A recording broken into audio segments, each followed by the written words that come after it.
Hello everyone and welcome back to my channel Psych Content.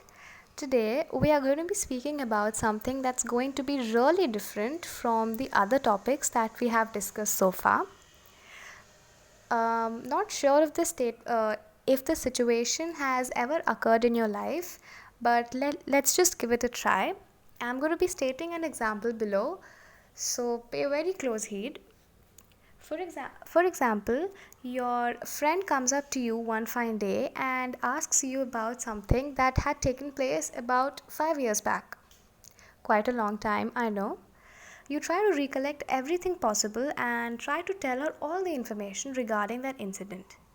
This is going to happen to everybody when someone comes up to us regarding some information that had happened a long time back. You always need some time to recollect because of course it has happened quite some time back. So the same thing here as well. The person tries to recollect everything, but unfortunately things don't go right and she doesn't accept your explanation. The friend doesn't accept your explanations. In the sense, she feels there's either something missing into your facts or there is something not right. For example, when you try to say something to someone and when that explanation doesn't meet up to that person's expectations or the information they have, people tend to feel that you are wrong or you do not possess the right information or you're not updated, something like that. So the same thing happened here as well. The friend thought that you are not right because she had some other information which did not match your explanation.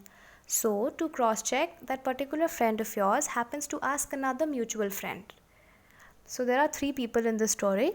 One person who comes up to you and asks you about something that happened quite some time back. Dissatisfied, she goes on to another person and asks the same thing. Now, both the people there, they happen to share the same information, and now you happen to be the person in this entire confusion. You happen to be that person who is wrong. I hope you're able to understand. There are three people, two people have the same information and one person has a different one. I'm not saying it's wrong, I just said it's different. So here you are considered to be wrong, or it seems as if you have misinterpreted the entire scenario. So how would you now comprehend this entire confusion, this entire situation here? How would you comprehend it, or how would you call this entire thing? Proceeding, false memories refers to situations wherein people remember events differently from the way they had happened. Or in the most dramatic cases, they remember events that never ever happened at all. Yes, you heard it right, never happened at all. False memories can be very vividly held with high confidence. As seen in the above example, on being asked by the friend, the girl actually tries her best to retrieve as much information as she could and told it out with a lot of confidence. And of course, after knowing the fact that it's wrong or falsely interpreted, it can be very difficult to convince someone that the memory in question is wrong. Now, out of those three people, if two people come up to you and tell you that, listen up, whatever you have told is wrong or falsely interpreted, that is going to be a huge question in your mind, right? As to how can I be wrong? Because, of course, I had memorized this thing in my head that, okay, this thing occurred, and you have that information. So it's very hard to come up with a contradiction. Right.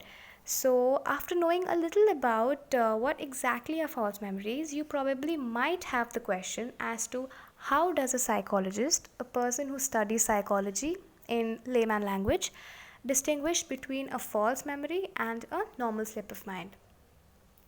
Up till now, we have talked about what a false memory is, and I hope you, after reading the definition of false memory, after knowing the definition of false memory, knows the fact that false memories are different from a normal slip of mind that we all have.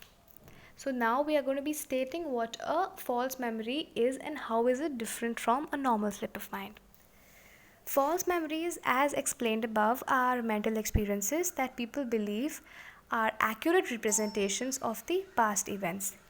They can vary from some trivial details, for example, remembering the fact that you kept your keys on the table when you returned home, or very serious ones like believing to see someone at the crime spot. Now, this is a very big scenario. False memory differs from simple memory errors. While we are all prone to memory fallibility, for those who do not know what fallibility is, it's the tendency to go wrong. So, false memory is more than a simple mistake. It involves a feeling, a very strong one in fact, that probes onto the validity of the memory. Everyone experiences memory failures from time to time, but false memories are unique in that way. They represent a vague recollection of something that actually did not happen. Now, this is where the problem strikes. You not remembering something is okay, it's normal, but you remembering something that did not happen is not normal. There is some error over here. It is not about forgetting or mixing up details of things that we have experienced. Instead, it's about remembering things that we never experienced in the first place. So, this is the problem, that you tend to remember things that never happened, and that is where the problem strikes.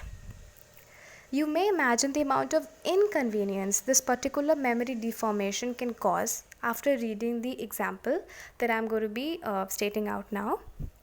Consider the eyewitness who is asked to accurately remember a crime. I hope you can imagine this. There is an eyewitness, there is a woman who is asked to accurately describe a person who has been thought to be seen at a crime spot. While she may have seen the criminal only briefly for a very short time in the dark from a distance, while experiencing stress, all these are conditions that decrease her ability to see him in the first place, which will in turn drastically reduce the later ability to identify him, right? This is a well explained scenario.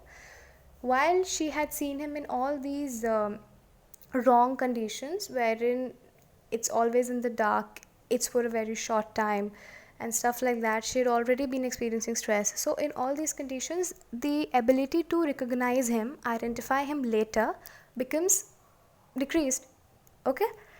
So, now hopefully, this brief discussion would have lighted a small area of your brain with facts about what exactly is a false memory.